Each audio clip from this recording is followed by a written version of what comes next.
আজ এসেছি হজরত সৈয়দ করম আলী শাহ রহমতুল্লাহ আলাইহি এর মাজার শরীফ দেখার জন্য। এই মাজারের অবস্থান হল রাজশাহীর পুঠিয়া থানার অন্তর্গত বিড়ালদহ গ্রামে।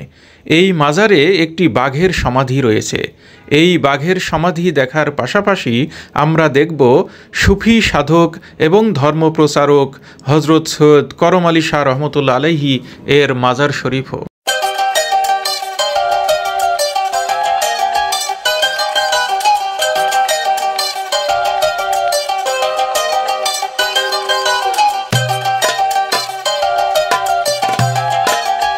এখানকার ইমাম এবং খাদেম সাহেব মাজারের দরজাটি খুলে দিলেন, যেখানে শায়িত আছেন হজরত সৈয়দ করম আলী শাহ রহমতুল্লাহ আলাইহি।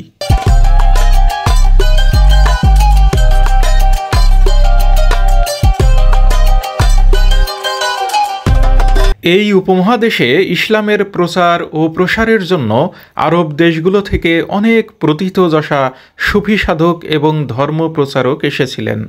তাদের মধ্যে একজন ছিলেন এই হজরত সৈয়দ করম আলী শাহ রহমতুল্লাহ আলাইহি। রাজশাহী অঞ্চলের প্রধান ধর্মপ্রচারক, প্রথিতযশা সুফি সাধক এবং অনুপম ব্যক্তিত্ব শাহ মখদুম রূপস রহমতুল্লাহ আলাইহি এর সফর সঙ্গী ছিলেন হজরত সৈয়দ করম আলী শাহ রহমতুল্লাহ আলাইহি।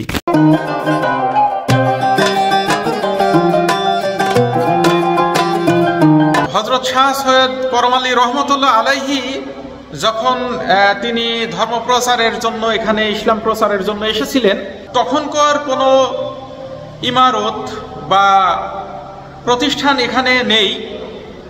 শুধুমাত্র এখানে একটি প্রতিষ্ঠানের চিহ্ন দেখা যাচ্ছে, সেটি এখন এখানে যে হুজরাখানাটা রয়েছে সেটি আর কি সেই আমলের।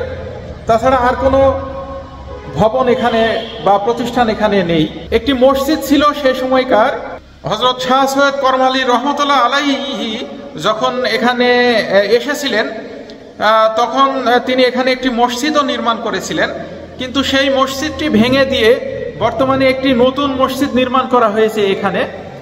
তো সেই মসজিদটা থাকলে হয়তো আরও এখানকার ঐতিহ্যটা আরও বৃদ্ধি পেত, কিন্তু এখানে শুধুমাত্র এই হুজরাখানা যেটিতে হজরত শাহ সৈয়দ করম আলী রহমতুল্লাহ আলাইহি এখানে থাকতেন, সেই ঘরটি শুধু এখানে রয়েছে। তাছাড়া আগেকার কোনো ঘর বা ভবন এখানে নেই। এই ঘরটি কিন্তু 800-900 বছর পূর্বের ঘর হুজরাখানা। এই ঘরেই কিন্তু পরম শ্রদ্ধেয় ওলি এখানে থাকতেন আর কি। মাজারের পরিধি বৃদ্ধির জন্য নতুন ভবন নির্মাণের ফলে এই ঘরটি অনেকাংশেই ঢাকা পড়ে গিয়েছে।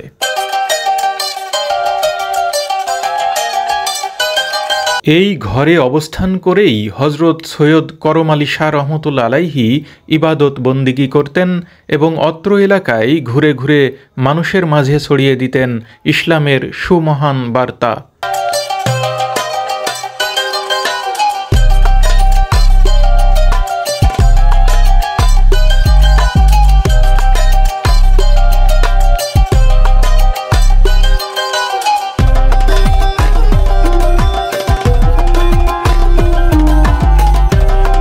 ঘরটি চুন সুড়কি দিয়ে নির্মাণ করা হয়েছিল এবং ঘরটি বর্তমানে মাঝে মধ্যেই চুনকাম করা হয়।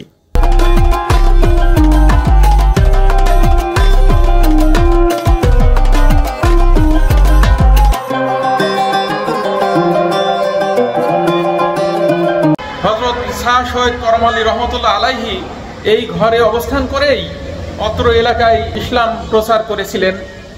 ইসলামের ছায়া সুশীতল স্থানে মানুষকে দাওয়াত দিয়েছিলেন এবং দলে দলে মানুষ ইসলাম ধর্ম গ্রহণ করেছিলেন। এখন দেখব সেই কাঙ্ক্ষিত বাঘের মাজারটি। এটিই হচ্ছে সেই বাঘের মাজার। বলা হচ্ছে যে এই বাঘের পিঠে চড়েই হজরত শাহ সৈয়দ করম আলী রহমতুল্লাহ আলাইহি এসেছিলেন এই এলাকায় ইসলাম ধর্ম প্রচারের জন্য।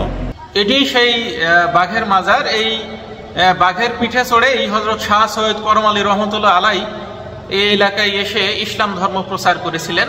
ইসলাম ধর্ম প্রচার করার এক পর্যায়ে হযরত শাহ সৈয়দ করম আলী রহমতুল্লাহ আলাইহি ইন্তেকাল করেছিলেন এবং তার মাজারটি আমরা কিছুক্ষণ পূর্বে দেখলাম। তিনি ইন্তেকাল করার পরে বা তার ইন্তেকাল করার আগেই কিনা এই বাঘটিও যখন মারা যায়, তখন এই বাঘকেও তার কবরের পাশেই এখানে শায়িত করা হয়েছিল। এজন্য এখানেই এই বাঘের মাজারটি এখানেই অবস্থিত, অর্থাৎ হযরত শাহ সৈয়দ করম আলী রহমতুল্লাহ আলাইহির মাজারের সন্নিকটেই এই বাঘের মাজারটিও অবস্থিত। এটি হচ্ছে হযরত শাহ সৈয়দ করম আলী রহমতুল্লাহ আলাইহির মাজার শরীফ, এবং তার মাজারের পাশেই এই যে একটু পাশেই বলতে এই যে এখানেই এটি হচ্ছে সেই বাঘের মাজার, অর্থাৎ হযরত শাহ সৈয়দ করম আলী রহমতুল্লাহ আলাইহির মাজারের পাশেই এই বাঘের মাজারটি অবস্থিত। এই মাজারে প্রবেশ করে বাঘের মাজারটি দেখে অনেকেই বিস্মিত হয়।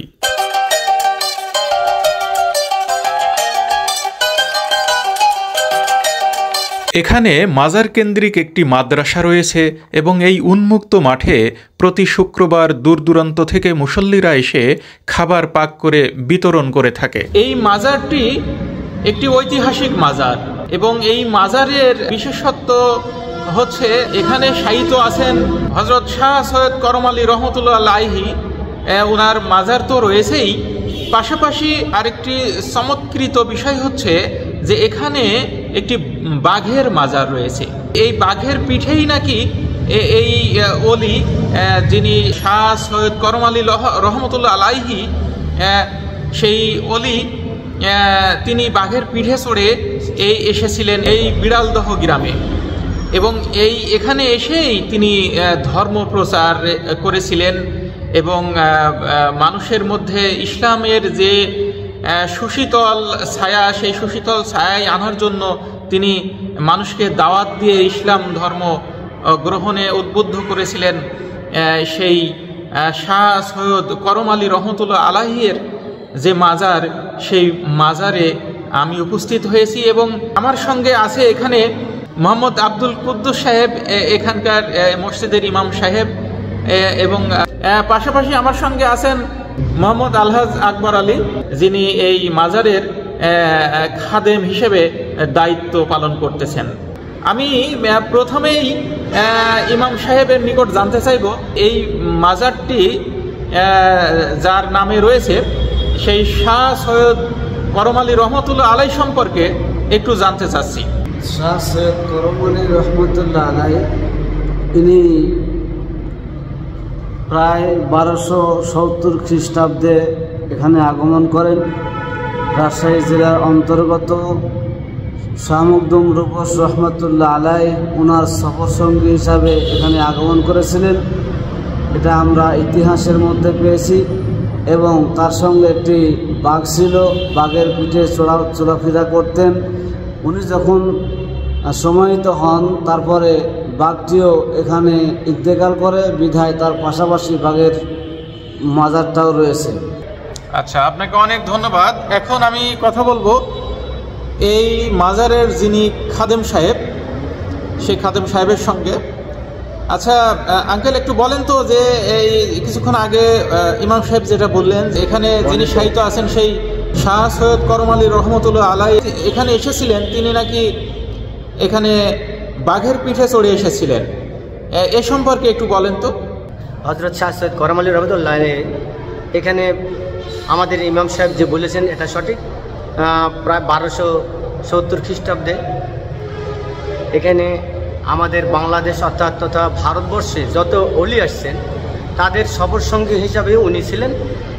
যেমন আমাদের রাজশাহীতে শাহ রূপস রহমতুল্লাহ আলাইহি, মখদুম রহমতুল্লাহ আলাইহি, এবং বগুড়াতে শাহ সুলতান রহমতুল্লাহ আলাইহি, এবং আমাদের বাঘাতে শাহ সুলতান আব্দুল হামিদ রহমতুল্লাহ আলাইহি, বাংলাদেশে শাহজালাল, শাহপরান এবং যত অলি আসছিলেন তাদের এনে সফর সঙ্গী ছিলেন। এবং আমাদের এই বিড়ালদরে এই হযরত শাহ সৈয়দ করম আলী রহমতুল্লাহ আলাইহি উনি একদম জালালি অলি।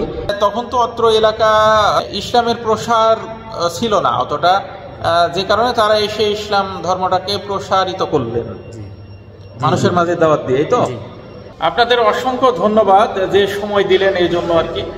আসসালামু আলাইকুম।